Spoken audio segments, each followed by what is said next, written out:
good day. Uh, Facebook, social media, YouTube, everywhere that we're streaming right now.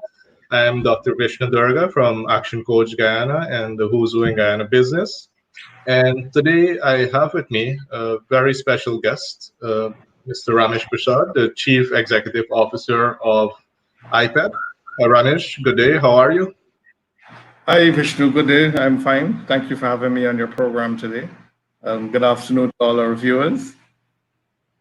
Thank you very much. Very welcome. And the purpose of us reaching out for the past couple of weeks is to make sure that uh, organizations out there can use our platform as an additional means of getting the message out to uh, their prospective clients, their current clients, Guyanese citizens, and we have a lot of investors looking into Guyana, wondering what's happening, and they're also looking for other sources of information that they can kind of use to triangulate what to think about Guyana and what type of decisions to make about Guyana.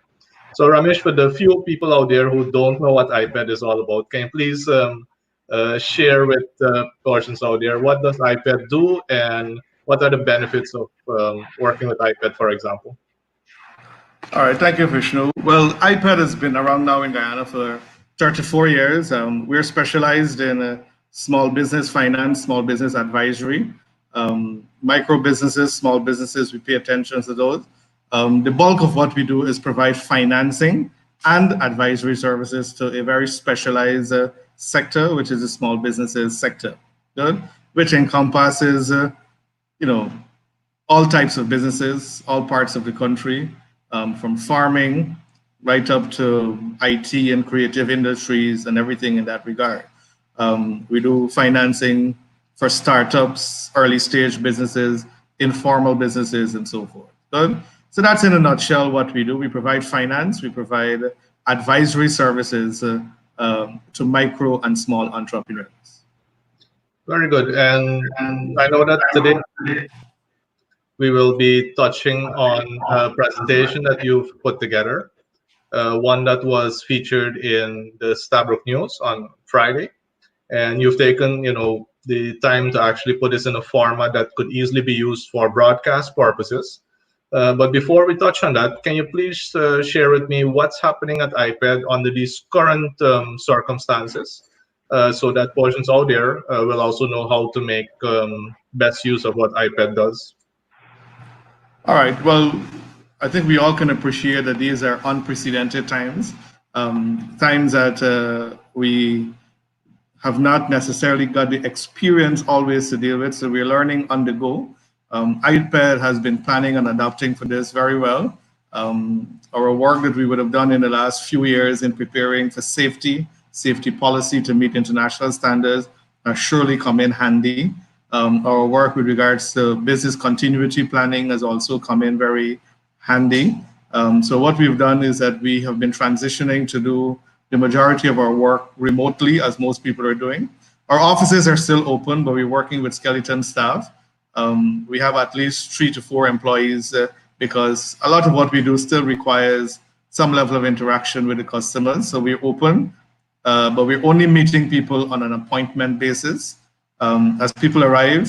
So we've got telephone numbers being circulated, all of which are cell phones, from which you can get from our Facebook page and our website. Our website is down today for maintenance, but you can get up on that from tomorrow. From our website, we also have a preliminary application form that can be submitted if persons are interested in new facilities. You can make contact with any one of the telephone numbers. We will meet you by appointment. On arrival at our offices, your temperature will be tested. You'll be required to wash your hand. You will be required to have a face mask. In the rare instance whereby you turn up without a face mask, once we have in stock, we will try to provide to you so that we can continue providing the service. We have a rotation system going, whereby approximately 75% of our staff are working from home remotely, and 25% are in the offices on a daily basis. That would result in an employee being in office at least 1 day per week on rotation. So those are some of the things we have done in the interim, and we continue to monitor the situation. We have also modified policies to make it easier for our clients. We have no late fees. We are allowing installments to be late. We will reschedule facilities, all on a case-by-case basis. So we have been rapidly evolving, monitoring the situation, and keeping abreast of what's taking place because there's still a lot of unknowns out there. So that is in a nutshell how we've been adapting so far. And maybe one more question I would like to ask before we move on to the presentation. And that question is, ideally, who does iPad serve? Because there might be many people out there listening. Maybe if they can't make contact or benefit from iPad immediately, they may do so in the future. So if you can just give me a bit of a profile of the type of individual or business that iPad really serves. iPad serves entrepreneurs, all right? Small business entrepreneurs, informal entities, good? So as you know, when people talk about business and big business, they talk about the incorporated entities, they talk about the very structured entities and so forth. iPad, on the other hand, is serving the informal sector, good? We serve farmers, we serve the retail entities, any type of legal business that is considered to be a small business, we serve. Good.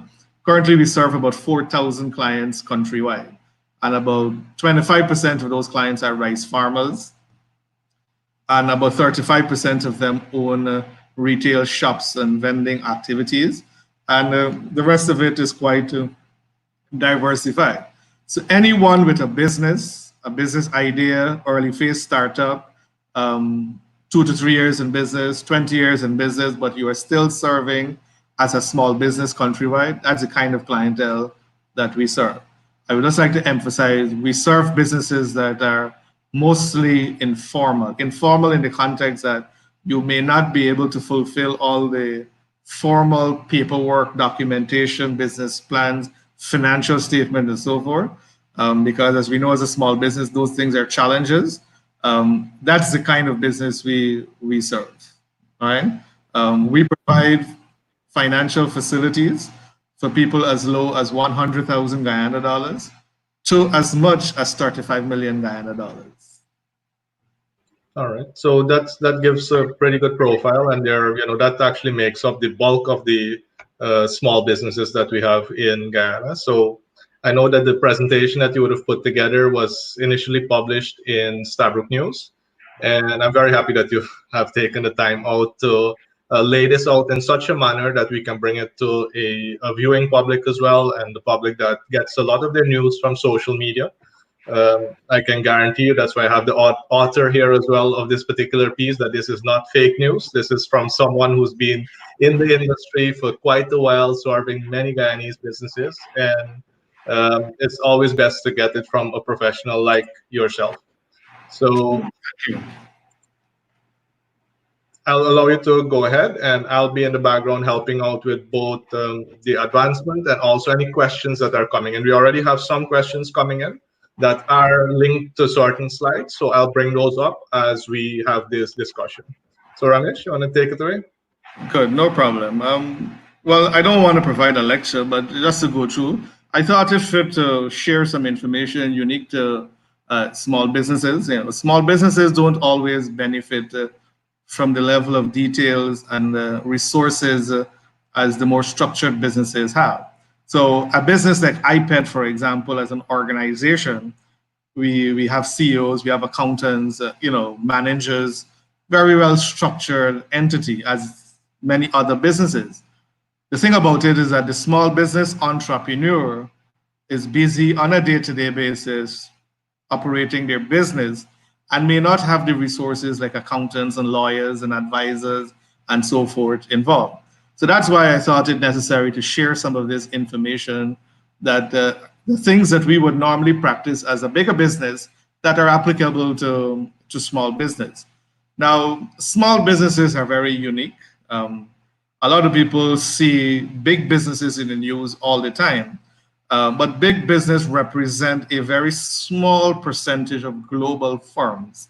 Small businesses represent, and 95% is a fairly decent number, There are some report that says that small businesses represent 99.5% of all firms globally. Small businesses hire between 75 to 85% of the workforce in most country. A lot of the employment in country is being produced and being done by small businesses. So small businesses, benefit us or impact us, I would say in most cases more than some large businesses, because for those of us who travel on a day-to-day basis, a minibus, for example, is a small business. A taxi is a small business. The person that we will buy our puri and curry from around the corner is a small business. The plantain shop, the plantain chip, shop, or the guy who sells that sauce, all of those things. The snow cart, the vendor, all of them are deemed to be small business. So I would just like you to reflect that we interact with more small businesses on a day-to-day basis than we would ever interact with larger businesses. Now, we live in an ecosystem and everybody is dependent on that, but small businesses are unique. The other main feature about small businesses is that small businesses are informal, but they don't always have all the systems, all the procedures, all the structures in place. And that's why we like to refer to our entity as an enterprise development institution, because through the life of our clients, we try to, as much as possible, to provide advice, more so informally rather than in writing, to advise them how to structure themselves properly. Now, not all of them can be structured. So could you imagine a rice farmer, for example, cannot have all the structures as a rice miller may have, but the principles are still the same. So small businesses are very unique in our society, and we do provide the kind of support for them.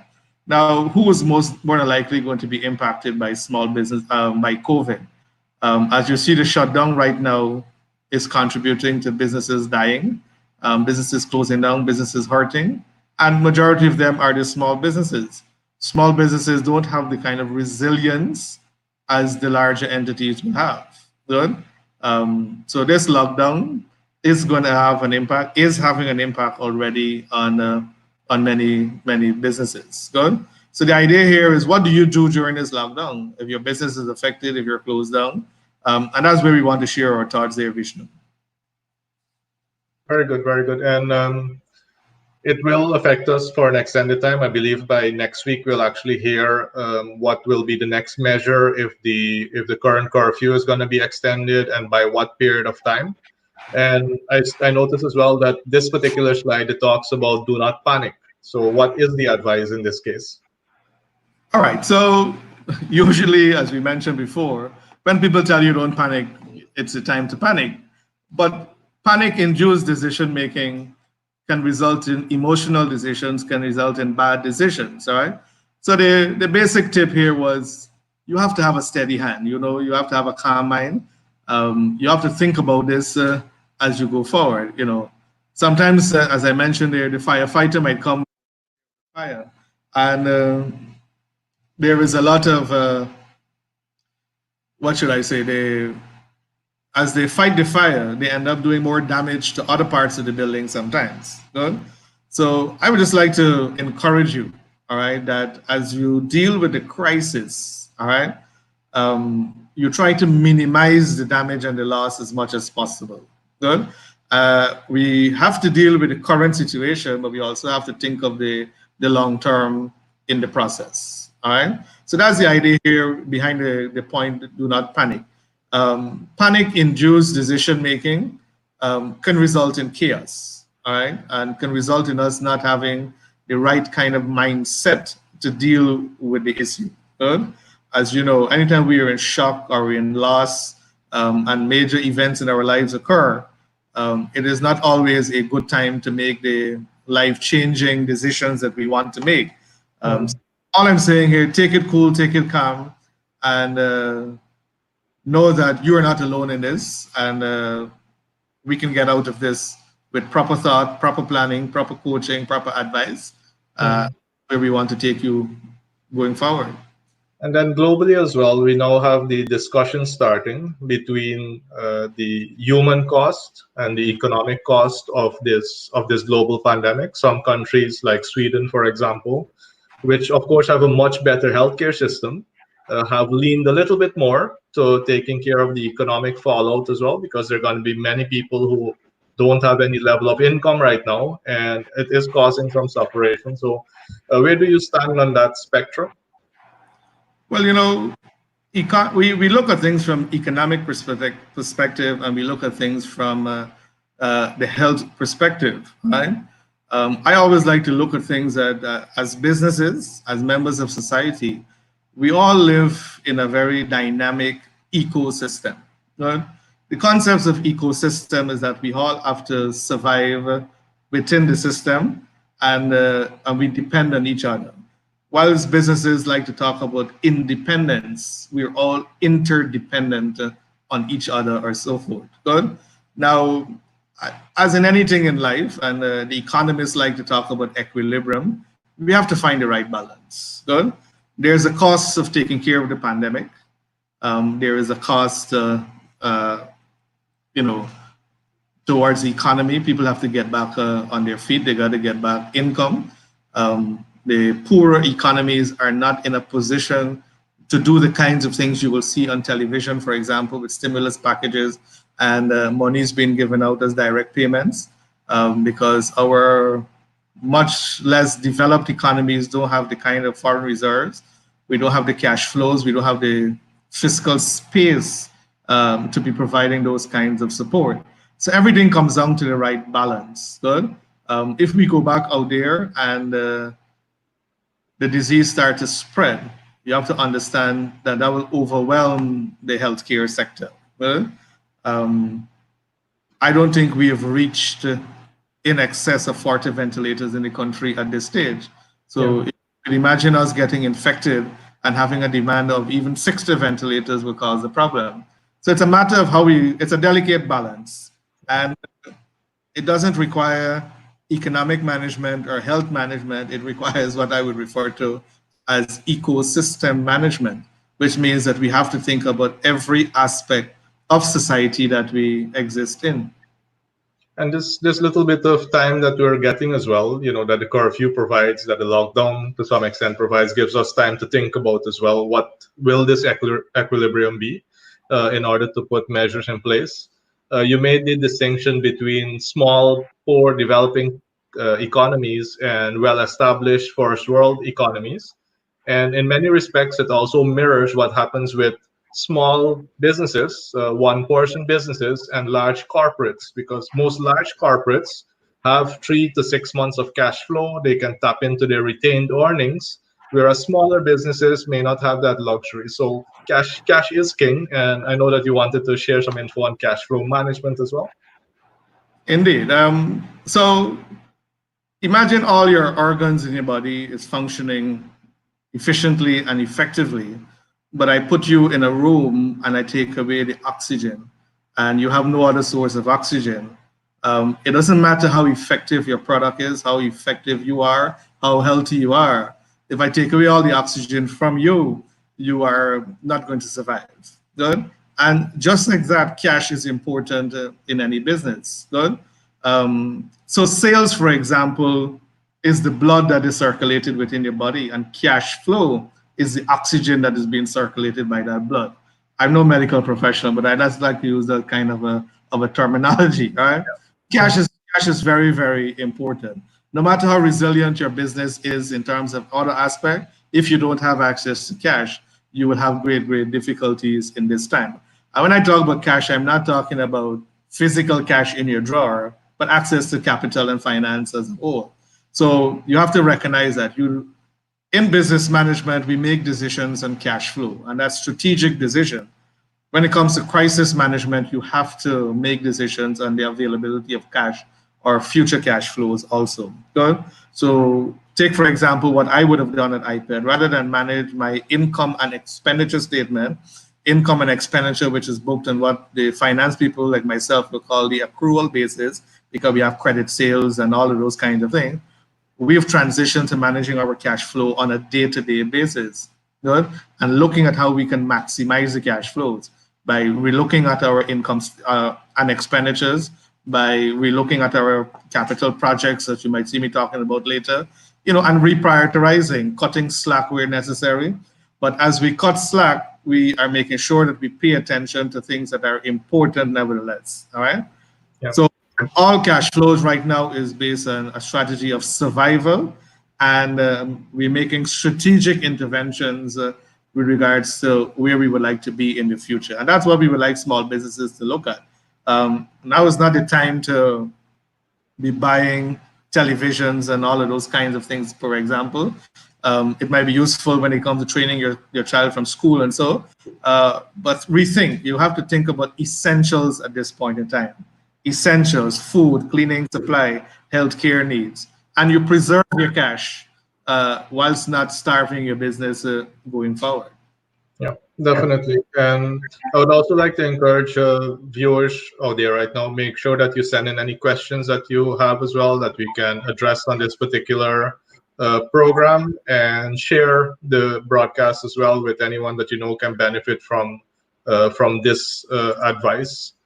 Now, we know that we have had some reports of, especially when the lockdown just started and the scare just started again, of some price gouging taking place. I see that you're recommending here to make sure that we act ethically and professionally. What are some of the impacts if we don't act ethically now? Well, in business, when you're in a business, whether it's small, large, or whatever size it is, you don't just start a business for today and tomorrow. You start a business for a lifetime, and you would like that business to exist for as long as is possible. So price gouging, you know, putting away supplies until your best customers come. What you need to do, the point I really want to deal with here is that your customers are very valuable people to you. They must all be treated fairly with respect, and they must all be given the opportunity to benefit from your service, just like how it was before. All right. Now, remember, these are people that you will want to depend on after the crisis. Okay. And when you take advantage of them, they will remember you. They will remember the unethical practices that you have. I mean, it is an expectation that regardless of when in the life cycle of your business you are at, you must at all times operate and act ethically and professionally. But this has become more profound in the times of crisis. Good? In the times of crisis, you need to let your humanity be shown. I would say that this is not a time for profiteering. This is a time for survival. And it is not about your survival only. It is about the survival of everybody else around. It doesn't make sense that you alone survive and make all the profits and so forth, and then your customers are dying out either from healthcare or their businesses are going down. That's just short-term thinking. Good. That's like the story with the goose that laid the golden egg. Let's get the egg daily rather than kill the goose to get all the egg now. Good. That's just what it's tantamount to. Good. Reputational damage from a business. Now, you might have seen in social media for the last few days businesses that are taking a hit because of challenges that they might have encountered. Businesses, large businesses, having to apologize to the public and so forth. Now, when your reputation gets damaged as a business, it affects you tremendously into the long term. Good? And it can even become such that it is cancerous that causes your business to shut down into the future. Because if your customers band together and say, you know what, we don't want to deal with anybody who's operating unprofessionally and unethically, all right? And competitors might come up and say, you know what, we will do different from what you're doing, and we will act differently and we will survive. So it's important that you remember the point that ethics and professionalism is important at this time. No, definitely. And, for businesses that just started up as well, please remember to take that long view, because people will also appreciate if you treat them honestly and ethically now, and they'll stay with you for the long run as well. So very, very important that people take this very seriously. And just to make another point there, Vishnu, it's not just about your customers, right? When I talk ethically and professionally, if you have taxes to pay and you already have the cash flows and it was earned in the past, profits and so forth, all of that is signs of good ethical behavior. So you need to gain the trust of the tax authorities, the NIS. You need to continue to maintain the trust with your bankers, your customers, your suppliers, potential suppliers. Now is not the time to. Usually when we talk about ethically, like take for example, there is a big demand for face mask right now. Right? It is not your job to go and find face mask that is poorly produced and will expose people and have flaws, and you sell it for the same price. Now that is even worse in the sense that you're putting people's life at risk. All right. So cleaning supplies, we've seen people diluting them. You know, all manner of practices just to make a quick buck. All right. We need to be careful with those kinds of things. Good. And in terms of performance goals and targets, you already mentioned that at iPad you're looking at moving from an income and expenditure statement to cash flow management to see what's actually physically coming in and physically has to go out. I see that you're also recommending that all organizations go through that process at the moment. Well, you have to. Now is the time for introspection and reflection, right? Usually, well, I would have had my 2020 budget approved in January of this year with work commencing since about October last year. And we go through that cycle of revision every half year and so forth.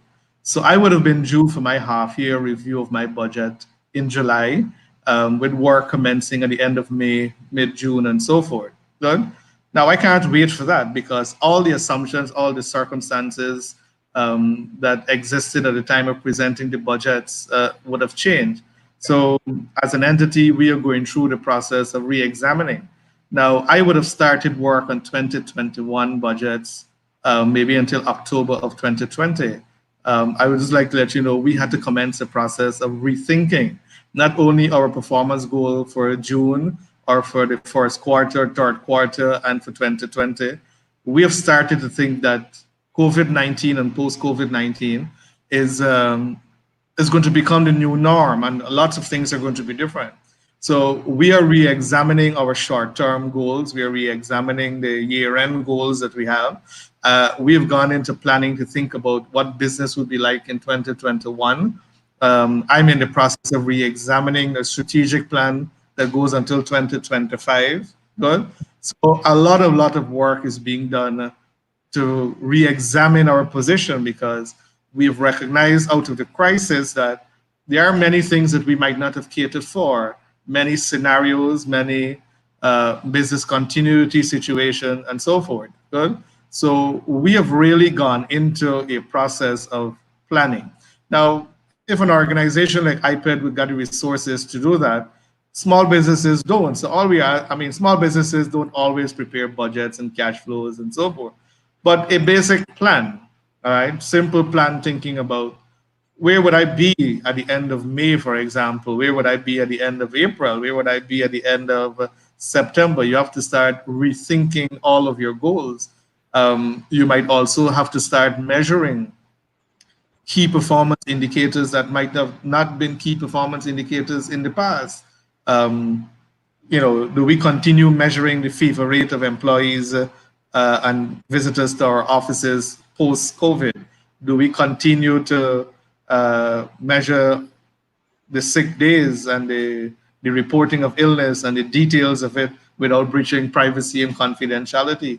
So a whole host of things are changing, and that is going to require us to review performance goals and targets. As you know, performance goals and targets are in place because you can't just run a business anyhow without any goal, any structure, any roadmap in which you're going. All right. You set out to go nowhere, you end up nowhere. So in a business, you set these performance goals and targets, and COVID-19 is causing all of us to rethink this. Pandemics are not something that has been in part of the business planning cycle for many businesses in the past. We plan for floods, we plan for hurricanes, we plan for fire damage, we plan for social upheaval, riots, a whole host of other things. but pandemics have not been part of our planning cycle. So this is changing completely the paradigm, the vision, the mindset of where we need to go. And this is already highlighting weaknesses in our business that we need to improve upon, new business models that we need to pay attention to. All right. So that's the whole goal here. Review your performance goal. Look at all your costs. Look at your structure. Look at your way of doing things. Look at where you would like to be strategically. All right. Now, it doesn't matter if you're a fruit vendor or if you are a vulcanizing shop or if you're a car wash. These are all questions that you can answer just by giving it some thought, not necessarily going through a whole business planning write-up process. But think, I mean, I was washing 5 cars per day. Do I continue washing 5? Do I do it on an appointment basis if I'm a barbershop? Do I continue operating the manner I'm operating? Do I have people coming online at the shop all the time? Do I need to improve safety protocols? So that's just to give you an example of what we need to review in terms of our goals and targets. Definitely. I also, it's ironic that you mentioned the car wash example. We actually have a client who's doing that. And, he was very, very worried about where the business would have gone because his particular business is high touch. So he came up with a plan of how he can actually do it at people's homes and the types of sanitation measures that he needs to put in place. However, in the past, car washes, as you know, usually have a 100% conversion rate. Everybody who shows up at the car wash basically has their car being washed. What he's found now is that he has to reach out to about 10 uh, leads or 10 prospects, explain to them exactly how he's going to conduct his business safely and for their safety as well. And he's finding that about 3 of every 10 say yes to that. And at the end of it, those people are very happy with what he's done. So that is another KPI as well. In the past, he just Correct, measured. correct. Now he has to say, well, we need to make 10 calls to get 3 clients. So the KPIs, as you mentioned, really do change. And communication. You mentioned earlier as well that at IPED, there are now a range of cell phone numbers that people can make contact with the different areas. That by itself as well would be a good measurement to see what's the lead flow coming in.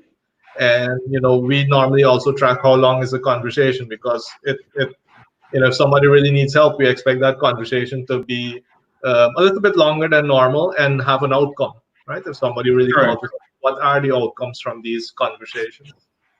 So we have been tracking all our cell phone calls, the details, the length, the frequency, the time of day that people call, and we've been doing the follow-ups with them. But just to go back to your car wash client, Mm, moving from a throughput of 100% to a throughput of 30% is, having 3 out of 10 is better than having 0 out of 10. And if he wasn't making innovative moves and changes to his procedures and business cycles and all of that, he would have had 0 income. Okay. So that's just a very good example of in whatever little way you can change to contribute to safely operating. It's important. Good. It's better you have 30% of your income than have 0%. And whatever is contributing to that, and I'm sure your coaching and guidance is helping in that regard. And that's what we need people to understand. The operating rooms that we see people mask up and wash up their hands with all the coats and so forth, it never used to be the same way we see today as it was years ago. Good. Bacteria, infection, germs were always impacting post-surgery recovery and so forth.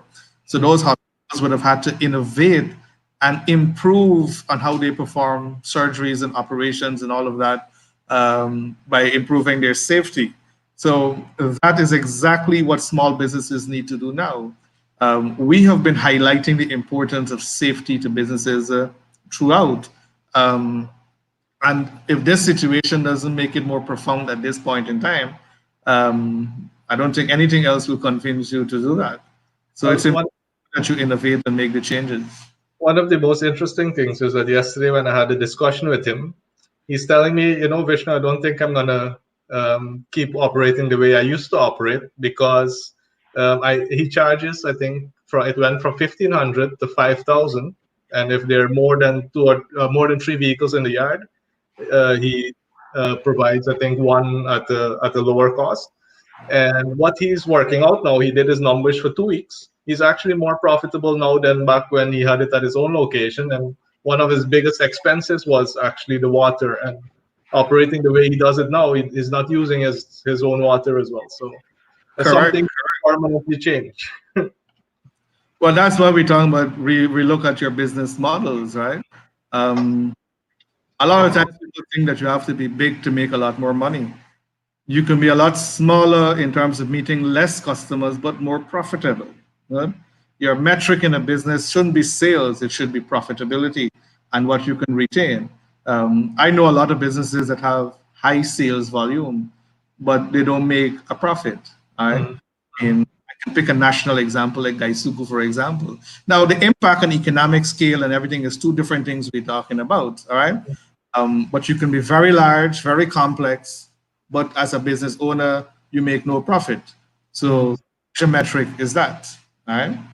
Some of us, a lot of us, especially if we're not running a cash only business, will have some receivables out there, which is cash that is outside of the organization that we will definitely need in order to keep our operations going. I see you have some advice here as well on how to ensure that we get that cash in. All right, so I can just share with you. I mean, I'm not here to talk about iPad, but to advise the business. But just to use as an example, starting the second week of March at iPad, and we were doing this post-election and not necessarily as a result of COVID, but we transitioned into COVID as a result. We started to make contact with 4,000 of our clients by telephone because we couldn't visit and so forth. As of last Friday, we made contact with about 3,000 of them. So we have contacted throughout our network 75% of our client. Now that contact didn't recall to ask for money, ask for repayment. That contact was just to say hello, find out how they're doing, hear of their challenges. And you know what? The feedback that we've gotten from them has resulted in us modifying our business processes. It has modified some of our policies. Good.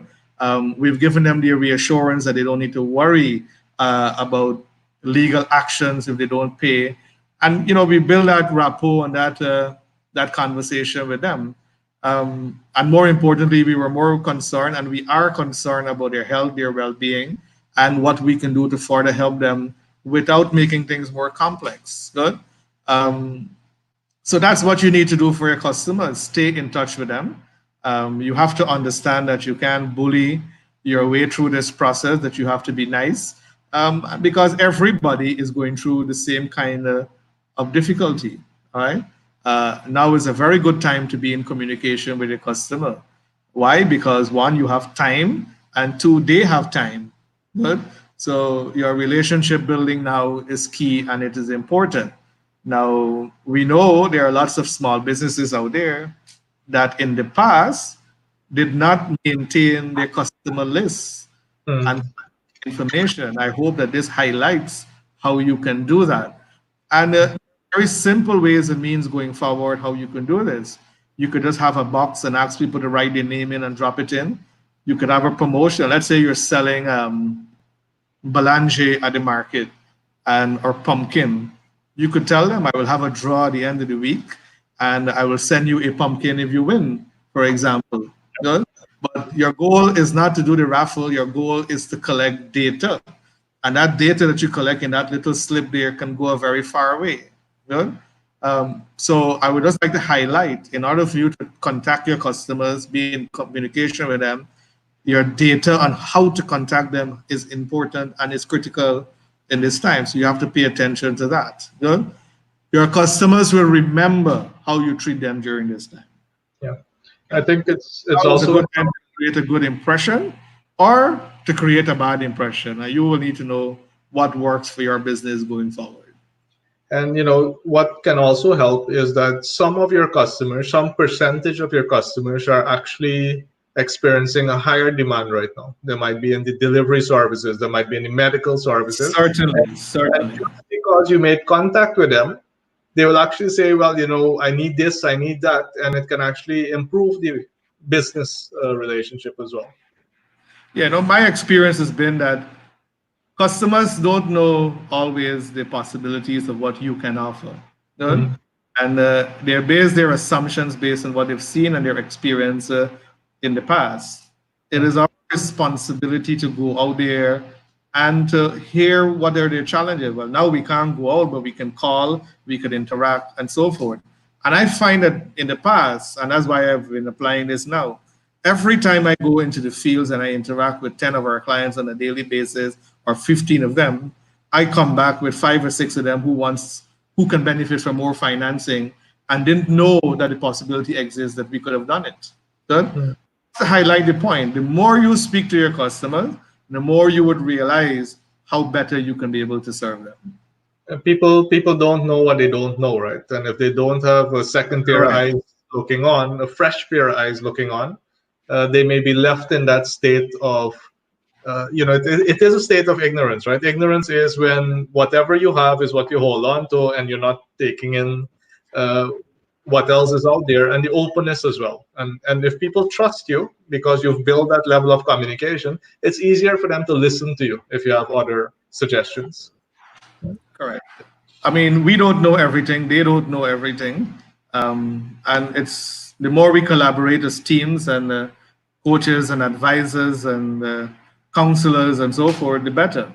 As we all know, the typical examples that are being used that if you're in a game of chess or playing draft or something of that, the person out of the game tend to see all the moves more than the person's actually playing the game. All right. And it is important to have those independent persons observing, giving you a very impartial, unemotional view on your business. Now, the people that we owe right now, I like that you put it so boldly, do not hide from the people you owe. I wanted to use terminologies that our people will understand very in simple terms, all right? Don't hide from people that you owe. That's the worst thing that you do when your creditors are calling you or you're not answering your phone or you are just deliberately dodging them and so forth. Be upfront, all right? I would say institutions like IPED, there's a whole host of opportunities that exist for us to solve your problems, all right? It takes many, many years and challenges before we come down on you harshly, all right? People might want to dispute that, but I can tell you that there's a whole host of opportunity. Don't hide. People understand the situation, all right? People want you to be truthful to them. They want you to tell them exactly what's happening. And you know what? Most people know the truth already. Good? You don't need to hide from them. I would suggest that you proactively go out there and you call them before they call you. Say, you know what? I owe you this money. I was expecting to pay you this Friday. My sales have dropped 6 or 70%. I'm barely able to meet my employment costs, my rent, my utilities. I'm asking you for some more time. Can you give me a month, 2 months, 3 months more to pay? I've always been a good customer to you. See what you can do to help me, and keep that conversation going, all right? I would say somebody might tell you that, okay, you might owe me $10,000. Give me $500 if you can, just so that we can maintain that relationship. The possibilities are limitless. Don't hide, engage, keep the communication going. And for the people who actually have loans with the commercial banks as well, I know that the Bank of Guyana would have given some directives to our commercial banks. So some of the measures are that commercial banks are looking at the reducing some of the overdraft interest rates. I think that once you communicate with your bank as well, you can get a deferral of your mortgage payments. So if any businesses that are out there that are having that difficulty, don't wait until it's too late. Talk to your commercial bank early. Ramesh, you've already mentioned the type of approach that IPED is taking to have that level of communication. Well, it's important to note that it's not automatic at the commercial banks. It's not automatic anywhere. It is that you make contact, you register your concerns with them. Preferably, if you can send them an email or a letter so that it's documented that you made contact and what you're asking for. If your loan officer is available, ask them for their number, send them a text message. make sure that some record is maintained. If none of those options exist, drop off a letter to the location, even if it's handwritten, they will understand the situation. For iPad, what we have been doing, because there's so much uncertainty, we don't want to make an automatic deferral of 2 months, 3 months, 6 months, and so forth. We've given ourselves some space to say that, okay, we'll wait out April, we'll wait out May, we'll wait out June. We are very tolerant on the late installment. We're not charging no penalty interest. We're not charging no late fees. And then we will restructure the facilities or defer the payments after we have a better idea of how long this will take. Because the worst thing you can do is try to fix the situation, and then the repayment falls into a period that the solution is not there as yet. Yeah. Okay? So we've been monitoring it along those lines. But the key, people must stay in contact with their creditors.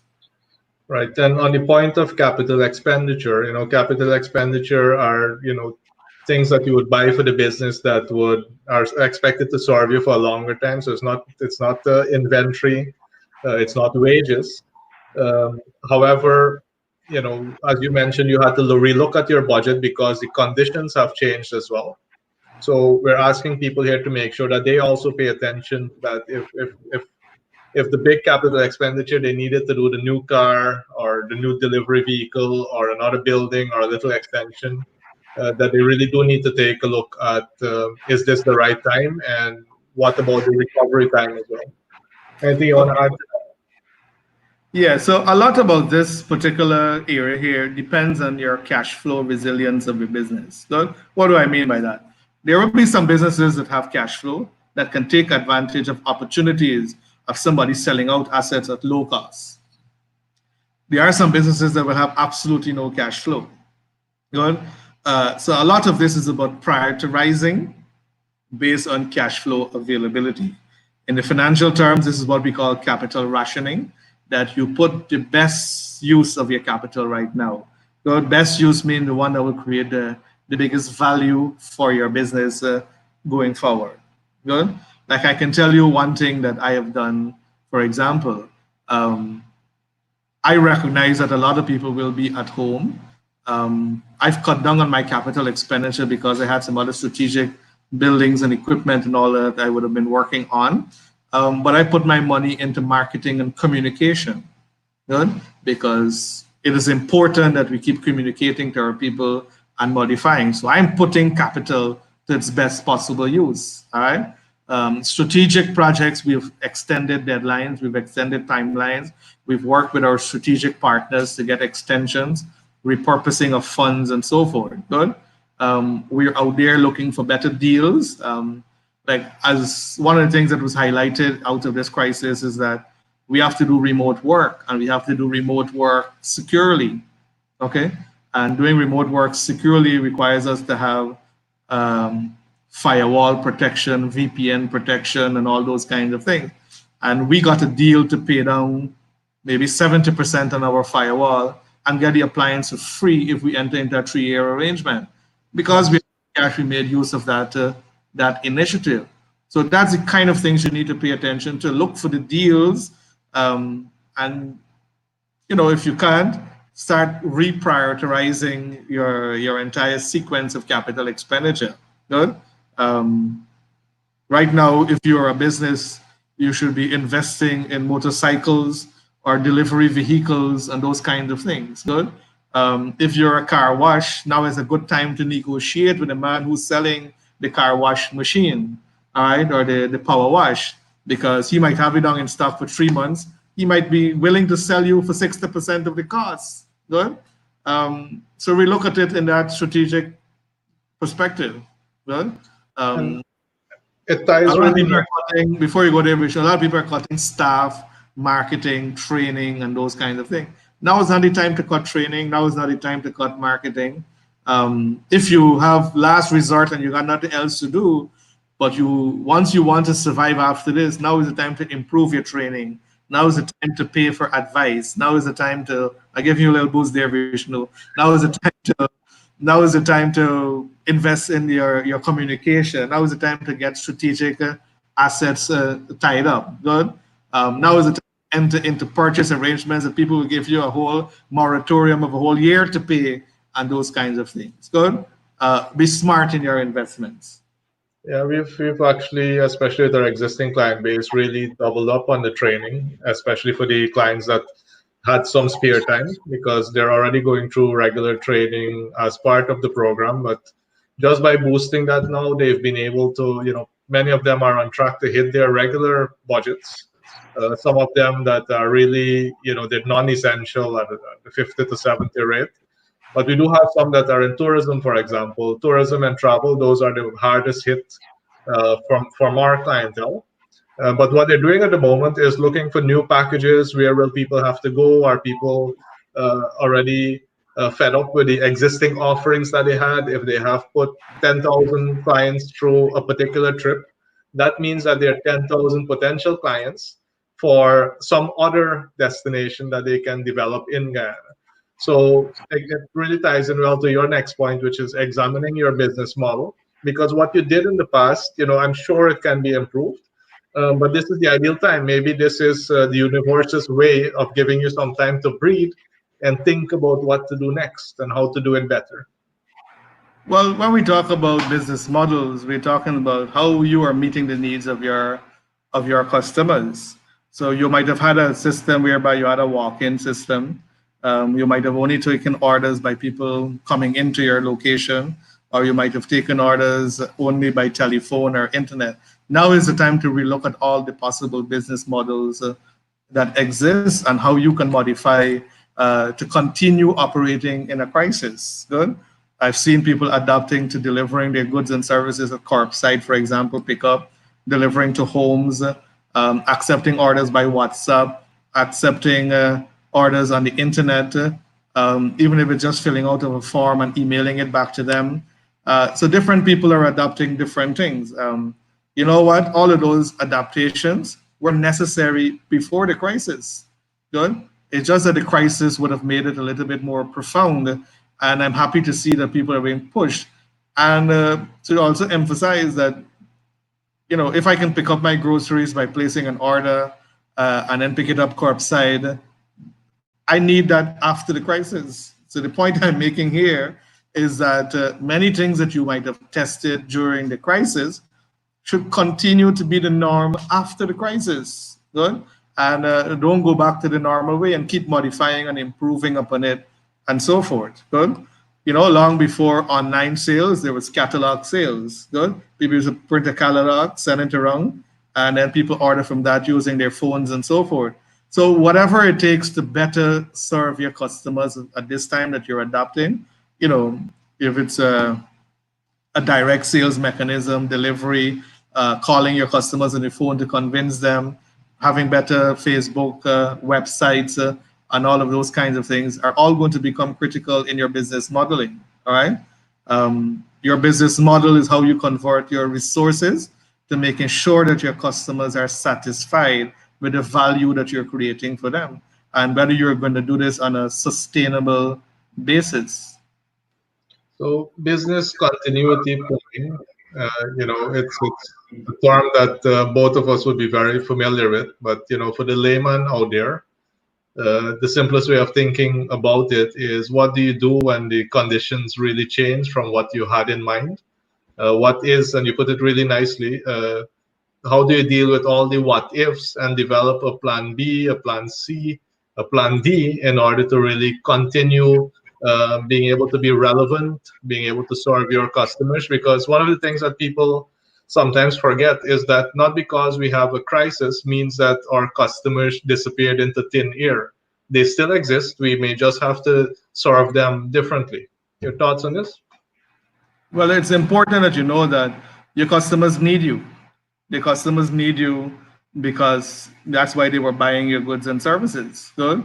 If you are a restaurant or a catering entity, people need food. If you are a hairstylist, people needed your service. They still need their manicure, their pedicure, their waxing of their brows, and and all of those kinds of things. It's just now that we have to figure out how to do it and do it differently in a safer environment. Now, cost is going to go up. So that's what business continuity planning is about. How do we allow our business to continue when there are massive interruptions? Good. How do we modify to serve people when there are massive interruptions? Good. So our business might have been operating nighttime. The curfew has come into play. We can no longer operate nighttime at a certain time. How do you modify that to operate in the daylight hours? Could it be? Ask yourself the question. Don't just sit and give up. Figure out a way of doing it out without breaking the laws. Good. I'm sure there are hundreds of different ways of doing the same thing that you're doing. Fortunately, these days, the internet is filled with knowledge. You know, dedicate some of that time you're utilizing to watch all of those Netflix and chill to learning new things. All right. Relaxation is important, but learning new business ideas, new ways of doing things is also very, very important. And what happens if it really does go wrong? If the business model that you had in the past is definitely not going to work, and the cash flow isn't there, and everything else that could go wrong does go wrong. What's your advice here? Well, the greatest in the world have passed through failures in the past, right? Alibaba is a big company not because it succeeded. Alibaba is big because they have failed. All right. Bill Gates would have failed before having successes with the Windows 95 and so forth. Good. Steve Jobs was a failure. As you see, Virgin Atlantic Australia has failed. Big entities are failing. These are not failing because of lack of entrepreneurship, lack of ideas, lack of skill. There are many things that are beyond our control. We've heard stories of the 10,000 times that Edison takes to find the solution. We hear of the solutions, but we don't always hear of the failure. I mean, I've put this in here to let you know that sometimes failure is unavoidable. All right. And if that failure occurs, sometimes there's nothing we can do. Once we have life, we recalibrate, we think about how we go in again, and we start, and we keep going back again. We can't give up. Definitely. And in business, whilst you're taking all the actions that are necessary based on your plan, I usually say you either win or you learn. And if you learn, you can always do better the next time. If you believe that you've lost and you just pull back and stop doing everything you're going to do, then you might never be able to serve the market the way Apple did and the way Microsoft did, and even in our country. I mean, in your own business, I'm sure that you have activities. In my own business, if I take us as an example, there are many times that we look for different ways to serve the market, but they don't necessarily work out the way they were intended to. Sometimes they do well. Sometimes we have to say, okay, this was a good test for 3 months. Doesn't work, we move on, or we take some parts of it and tailor it into another product that we can bring to the table. Right? So you either win or you learn. Correct. I usually tell people there are two good decisions you can make in a business.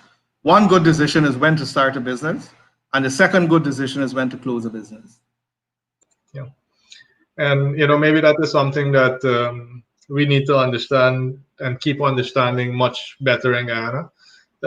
In many places around the world, people start businesses in order to eventually sell them, to get amalgamated into some other bigger business unit, or to be able to meet a need. And once that need has passed, to either be able to cash out and move on to the next opportunity. But sometimes here, people treat their business like their baby, and as if they're going to do it their entire life, not taking into consideration the conditions around them, the changing market needs, the upgrades in technology. So the more we can preach that message, I think a lot of businesses would be able to be saved or transition into something that is a lot more feasible under the new circumstances. Correct. And that's an acceptance that you have to get. This is like a human being. It has a life, it has a life cycle. Right? At different phases of the life cycle, you will have different challenges. And at some point in time, you have to understand that businesses may come to an end of life scenario. Right?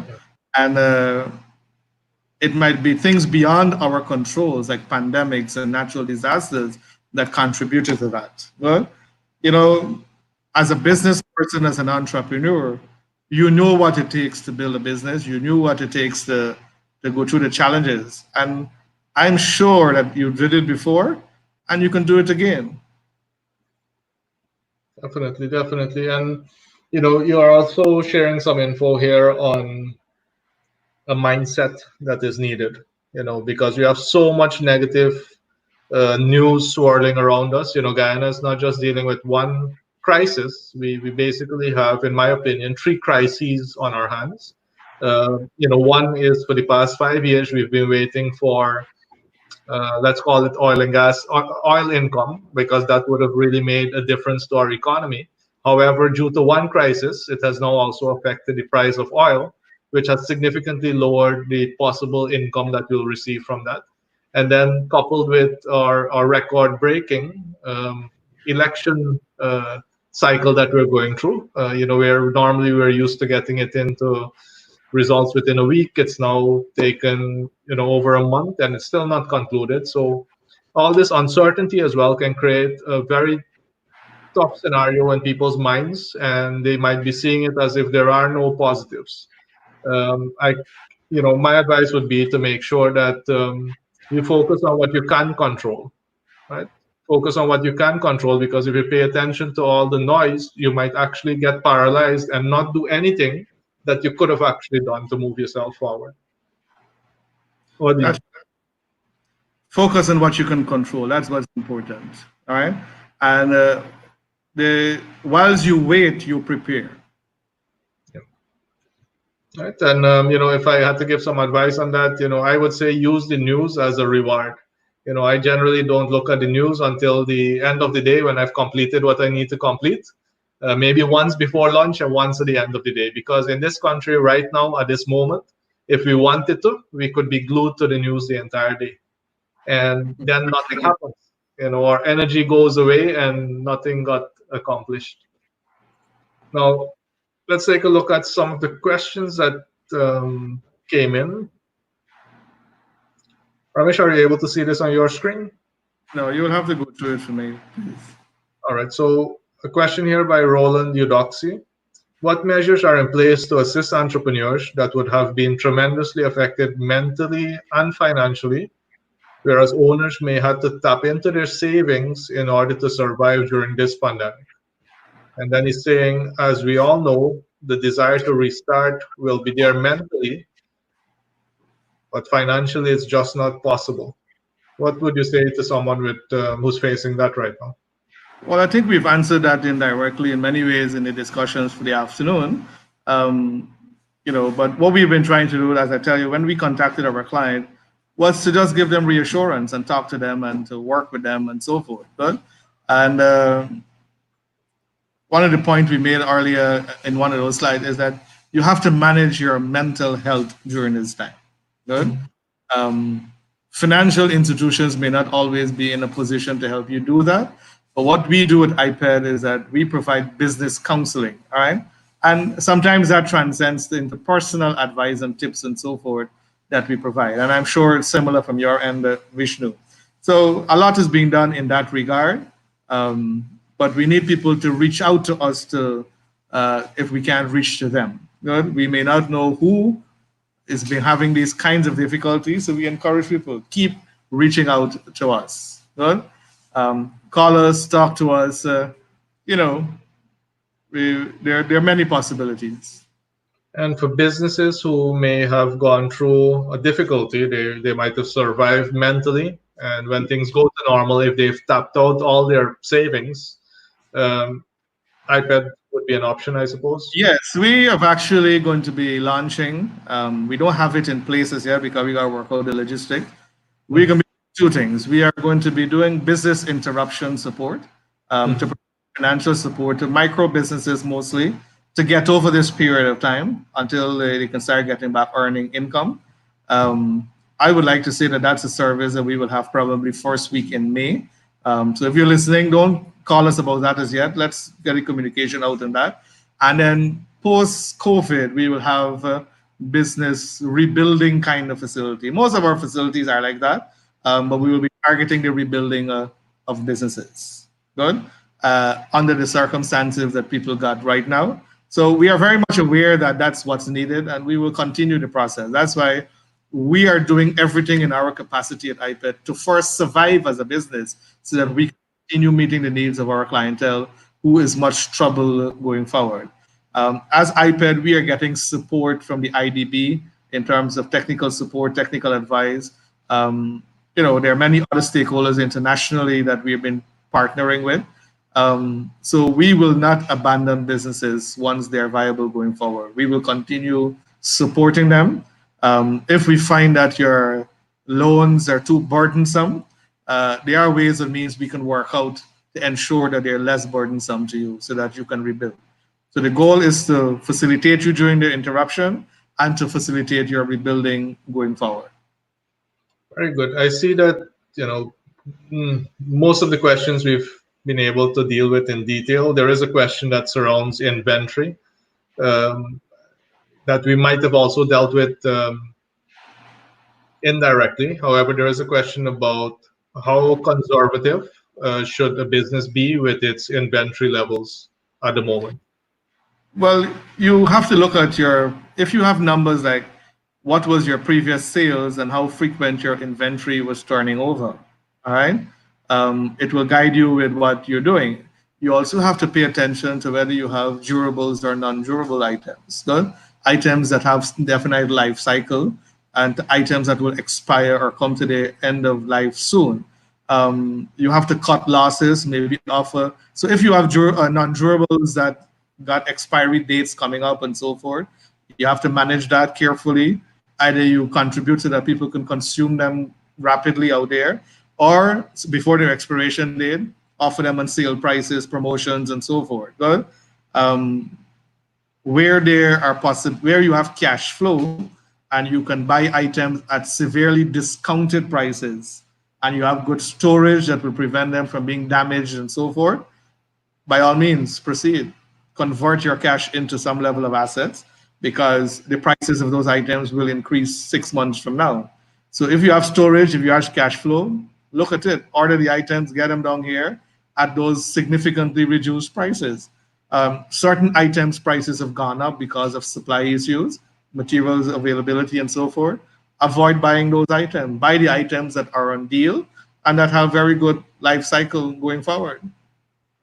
Very good, very good. And I saw some comments as well. Well, some of them are not questions, they're comments. So Chabi Gajadar is saying the presentation is loaded with great content, guys. I wish all business owners enjoy the benefits of this. So again, this is really thanks to Ramesh as well for taking an hour of his time on a Sunday to share this with us. So, really happy that you're able to do that for everyone looking on. Anil is also strategically planning for the upcoming years, so not just thinking about the short term. I can see Odell is saying, I know it was mentioned that iPad is deferring payments, but what about the possibility of additional cash injections? I suppose he's meaning at this time. Well, I did mention that we will be doing cash injection on a case-by-case basis. My encouragement, just stay in touch with us. Tell us exactly what you need and how we will work forward. I can tell you we have taken a decision that any business that produces food, agriculture, farming, that will guarantee our food security in the next 6-7 months, we are on top of that. We are processing those. Good. Businesses have seen that there are opportunities to buy items on discount or equipment, and get things at reduced prices. We are supporting them. We have not shut down operations not to support. We're deferring installment, and we're also injecting new capital where necessary. Good. Well, let's keep the conversation going. Very good. So I know that you have a Facebook page. What are the other best methods to get communication from iPad at the moment? So we have our Facebook page with all our cell phone numbers listed for all the locations across the country, all the branches. So what you do first is decide which branch you might be close to, call that number, WhatsApp that number. You can send us a Facebook message. Now, bear in mind, we might not be able to respond to you immediately, but I'm going to guarantee you that within 24 hours, somebody will make contact with you. Good. Our website is down today and might be down tomorrow because of some maintenance issue and transitioning issue for storage and so forth. Hopefully, we have it back up from tomorrow. you can go on the website and you can make your applications for whatever facility that you need. All right. So we'll be reaching out to you in those areas. You can contact us WhatsApp, Facebook, email, telephone calls. You can visit, but I will encourage you limit your visit to the appointment being made only. And on screen right now, I've also pulled up your Facebook page, and the handle is iPadGY, Yes. and it also lists the address, the website, the phone numbers, and some very useful business information. So some extremely useful business information. So I Yes. would strongly recommend that anybody who's gotten a lot of value today and wants to ask more detailed questions to check that forum and to use care as well when visiting the office. I would just like to encourage everyone that's looking, right? There's only one me, right? But there's about 60 others of us at iPad who can help you, right? Choose one of those numbers, call. You might not get me, but you will certainly find somebody who will answer your question. And then we can escalate it as we go along. We have a system of tracking and tracing to ensure that you're properly served. So don't be afraid. Send us that message, send us that text, call us, and we will respond to you accordingly. Very good.